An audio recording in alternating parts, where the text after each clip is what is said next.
Sir फिर मुझे ये बताइए कि वोलेटिलिटी का डर है कि नहीं? मैं इसलिए पूछ रही हूँ क्योंकि लॉन्ग वीकेंड है और प्लस सेंसेक्स की मंथली एक्सपायरी है। तो पहले दो कारण तो वोलेटिलिटी की यही है जो आपने बताया कि सेंसेक्स की मंथली एक्सपायरी है, तो मंथली एक्सपायरी के दिन थोड़ा ऊपर नीचे होना कोई गलत बात नहीं और होना भी चाहिए। क्योंकि स्पेशली जब एक इंडेक्स आपका बैंक निफ्टी ब्रेकआउट कल का ताज़ा दिया हो और दूसरा इंडेक्स आपका निफ्टी जो ब्रेकआउट देने की तैयारी कर रहा हो, ठीक है ना। दूसरा लंबा वीकेंड है तो लंबे वीकेंड पे डर सबको लगता है, गला सबका सूखता है। हालांकि पहले जितना डर नहीं लगता, अब वो वाली पहले उल्टा होता था, जब डर होता था वीकेंड पे मार्केट बढ़ जाता था, अब डर नहीं तो घट जाता है कभी कभी। तो थोड़ा मजबूत शुरुआत, कमजोर शुरुआत हो तो आप रिकवर हो जाए, लेकिन बड़ी मजबूत शुरुआत हो जाए तो एक प्रॉफिट बुकिंग का भी मामला बन जाता है। ग्लोबल मार्केट इस बीच बेहद वोलेटाइल है। ये कोरिया 2 दिन पहले रो दिया था 10% नीचे, और 2 दिन में देखो 8% तो कवर कर लिया इसने। भाई ने जितना गिरा 2 दिन में कवर कर लिया। 10% गिर के कल कितना 2-2.5 कल 3.5% ऊपर था, कल 3.5 था, आज 5% लो 8.5% तो आ गया इसका, भरपाई हो गई है, हो गया 8.5%। अब बोलो क्या करो। हम कोरिया को देख के फालतू में परसों डर गए थे, वीकली एक्सपायरी निफ्टी की सब दर सारे ट्रेडर्स छोड़ गए। अब बोलो क्या बात करोगे आप, ये तो बढ़ गया। सेम ग्लोबल मार्केट में अमेरिका भी वोलेटाइल है। आप इंट्राडे की रेंज देखो कल डाउन नैस्डैक की, और मूव रोज क्लोजिंग पे 500-700 पॉइंट तो नॉर्मल बात होगी आजकल उधर। तो वोलेटिलिटी है, तो वो वोलेटिलिटी आपको ध्यान में रखनी पड़ेगी। FIDIs की बड़ी बिकवाली नहीं है, ये बात सही है, लेकिन बड़ी खरीदारी भी नहीं है। चर्निंग फुल चल रही है, कुछ सेक्टर स्टॉक्स बेच रहे हैं, कुछ ले रहे हैं। निफ्टी 24,200 के बड़े रुकावट के लेवल के आसपास है, जहाँ पर आपका वो बार बार आके अटक भी रहा है मामला। 24,189 का हाई बनाया है अपने 18 तारीख को, उसी के पास आके अटक रहा है, ठीक है। तो ये बड़ा लेवल है, उस पर भी आपको फोकस करना है।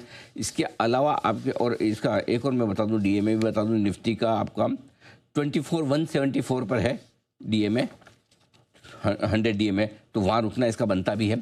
और आखिर में फिर आपके लिए डॉलर इंडेक्स जो 13 महीने की ऊंचाई पर 101.50 पे, ये थोड़ा डर लगता है। भी देखो डॉलर का मजबूत होना अमेरिका के अलावा किसी के लिए अच्छा नहीं, न इक्विटी के लिए अच्छा है, न कमोडिटी के लिए अच्छा है, न गोल्ड सिल्वर के लिए अच्छा है। और इसीलिए आप देख रहे हैं मेटल सोने चांदी में तेज़ गिरावट से सेंटीमेंट तो ख़राब है। देखो भाई क्या होता है, एक जगह आपका लॉस लग जाए तो दूसरी जगह से निकालते हो तो वो होता ही है। गोल्ड सिल्वर में अगर लोगों को मेटल में लॉस लग रहा है तो थोड़े बहुत शेयर बेच भी देते हैं आके, भाई चलो यही है, ठीक है, इसमें मामला ठीक है, या पैसा भरने के लिए लगता है। तो दुनिया में सब प्रोग्रेस करें, सब में तेजी हो, ये ज़्यादा बढ़िया है। कहीं और 1-2 जगह कोहराम हो, सोना चांदी 6-6, 7-7 महीने के लो लेवल पे आ गए, क्या टूटे हैं, गंदा टूटे हैं। बिल्कुल। तो फिर सर मेरी स्ट्रैटेजी क्या हुआ? बहुत बड़े सवाल है।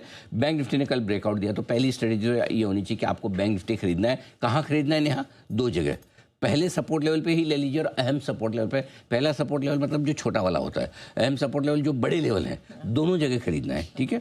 गैप अप ओपनिंग में निफ्टी में इंतजार कीजिए, और निफ्टी में गैप अप ओपनिंग समझो 100 पॉइंट प्लस की ओपनिंग हो जाती है। 24,125 अगर आपका खुलता है तो तुरंत पहले डिप का इंतजार कीजिए, जो पहला डिप मिले वहीं पर खरीद लीजिए, ठीक है। 24,200 के ऊपर ब्रेकआउट आ जाए तो भी खरीदना है आपको, नई और बड़ी खरीदारी करनी है निफ्टी में भी, ठीक है।